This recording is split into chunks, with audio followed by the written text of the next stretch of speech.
জেন্ড্রিক নিউজে আপনাকে স্বাগত। লন্ডনের এক সন্ধ্যা, ব্রিকলেনের গলিতে হাঁটছেন এক পর্যটক। হঠাৎ বাতাসে ভেসে এলো গরম গরম বিরিয়ানির ঘ্রাণ।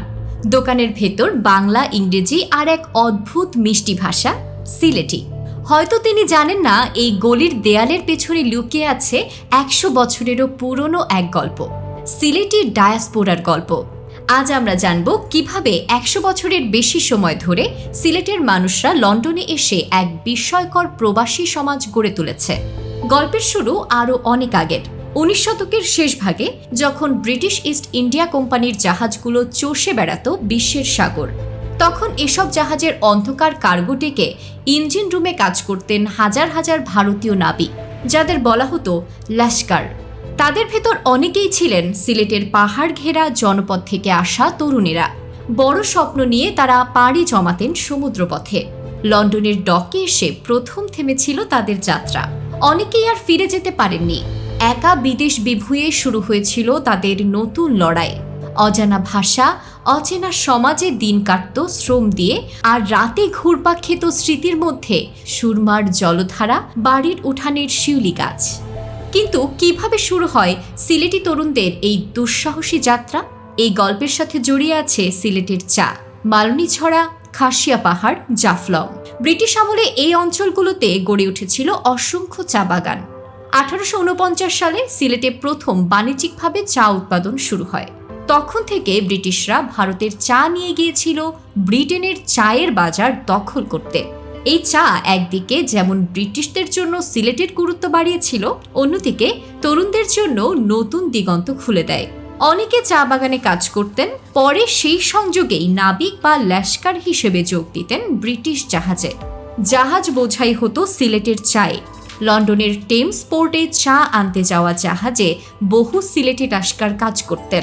এভাবেই চায়ের পাতা আর সিলেটি শ্রম একসাথে পাড়ি জমাতো লন্ডনের পথে। গল্পটা শুধু শ্রম বা চার নয়, এক অসাধারণ সাহসিকতারও। দ্বিতীয় বিশ্বযুদ্ধের দামামা বেজে উঠলে ব্রিটিশ নৌবাহিনী নাবিক খুঁজছিল। বহু সিলেটি লস্কর তখন রয়্যাল নেভিতে যোগ দেন। তাদের কাজ ছিল বিপজ্জনক। জার্মান ইউ বোটের আক্রমণের মুখেও খাদ্য, অস্ত্র আর সৈন্য পৌঁছে দেওয়া। অনেকেই সেই যুদ্ধে প্রাণ হারান, অনেকে বীরত্বের স্বীকৃতি পান। আজও সিলেটের বহু পরিবারের গল্পে শোনা যায়, আমার নানা যুদ্ধ থেকে আর ফেরেননি।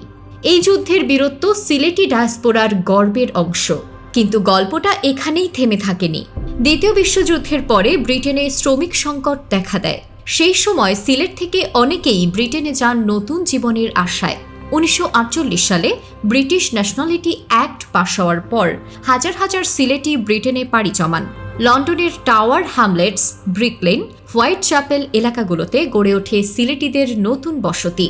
একটা সময় লন্ডনের রাস্তায় গিয়ে দাঁড়ালে দেখতেন ব্রিটিশদের খাবার মানেই ফিশ অ্যান্ড চিপস, কিন্তু সিলেটিরা নিয়ে এলো নতুন স্বাদ, কারি। সেই 1970-80 সালের দিকে সিলেটিদের হাত ধরেই ব্রিটেনে গড়ে ওঠে শত শত কারি রেস্টুরেন্ট। শুরু হয় এক বিপ্লব। আজ বলা হয় ব্রিটিশ কারি, আসলে একেবারে সিলেটি মশলার গল্প। ব্রিটেনে এখন প্রায় প্রতি বড় শহরেই পাবেন সিলেটি মালিকানাধীন কারি হাউস। শুধু ব্যবসা নয়, তারা হয়ে উঠেছেন সমাজের অংশ। বাচ্চাদের বাংলা শেখানো, কমিউনিটি সেন্টার গড়ে তোলা, মসজিদ নির্মাণ, সবকিছুতেই ছিল সিলেটি ডায়াসপোরার হাত।